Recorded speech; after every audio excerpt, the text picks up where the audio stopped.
Hello everyone, আসসালামু আলাইকুম। Cooking লাইফস্টাইলে স্বাগতম সবাইকে। তো বন্ধুরা, কেমন আছেন? আজকে আপনাদের কাছে একটি রেসিপি শেয়ার করব শীতকালে। তো এখানে হচ্ছে আমি সিম, গাজর, দেশি আলু, তারপরে লাউ এগুলো কেটে নিলাম। এখন এটাকে ধুয়ে নিব। তো এদিকে হচ্ছে কাঁচামরিচ কুচি, তারপরে পেঁয়াজ, তারপরে এদিকে হচ্ছে চিংড়ি, তারপরে আদা বাটা এখানে। তো লাউটাকে আমি এখানে ধুয়ে নেব।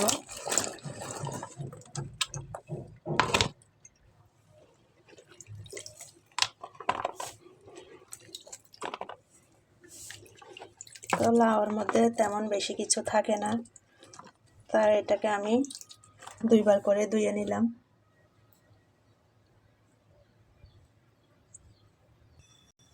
তো এখানে আমি পাতিল বসাই দিছি, এখন দিয়ে দিব সয়াবিন তেল। তো আমি কাঁচামরিচ, এখানে পেঁয়াজ বাটা, আদা বাটা, রসুন বাটা দিয়ে দিলাম।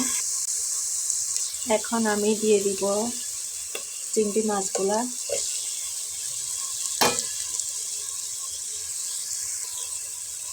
তো সবগুলো একসাথে আমি কষিয়ে নেব ভালো করে, যাতে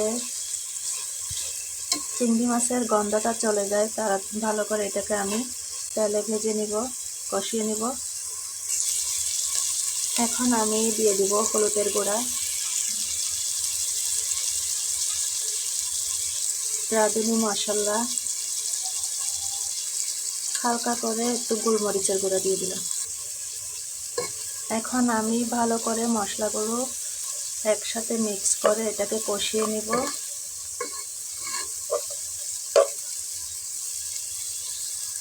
তো বন্ধুরা, দেখুন আমার মশলাটা কষানো হয়ে গেছে, চিংড়ি মাছগুলো। এখন আমি এটার মধ্যে লাউগুলা ঢেলে দিব।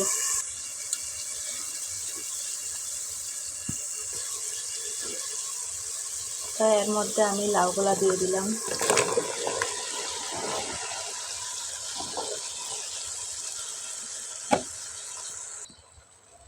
তো লাউগুলা ভালো করে নাড়াচাড়া করে এখন আমি দিয়ে দিব পরিমাণ মতো লবণ।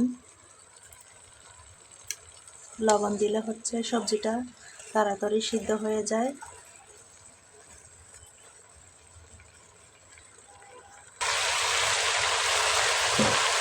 এর মধ্যে আমি অল্প পানি দিয়ে দিব কষানোর জন্য। এখন আমি এটাকে ঢাকনি দিয়ে রেখে দিব। তো আমার লাউটা প্রায় হয়ে গেছে। এখন আমি এটাকে উপর দিয়ে এখন জিরের গুঁড়াটা দিয়ে দিলাম।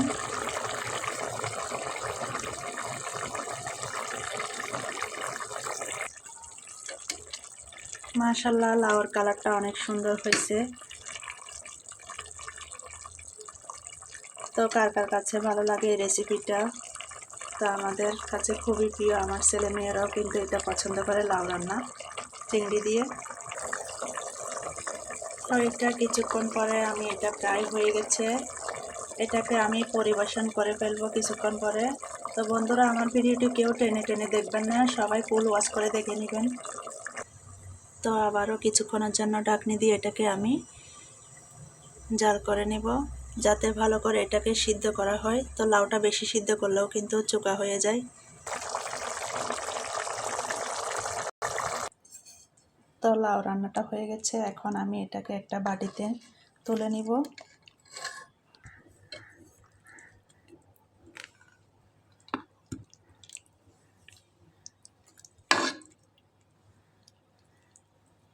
তো আপনাদের কাছে কেমন লাগছে বন্ধুরা?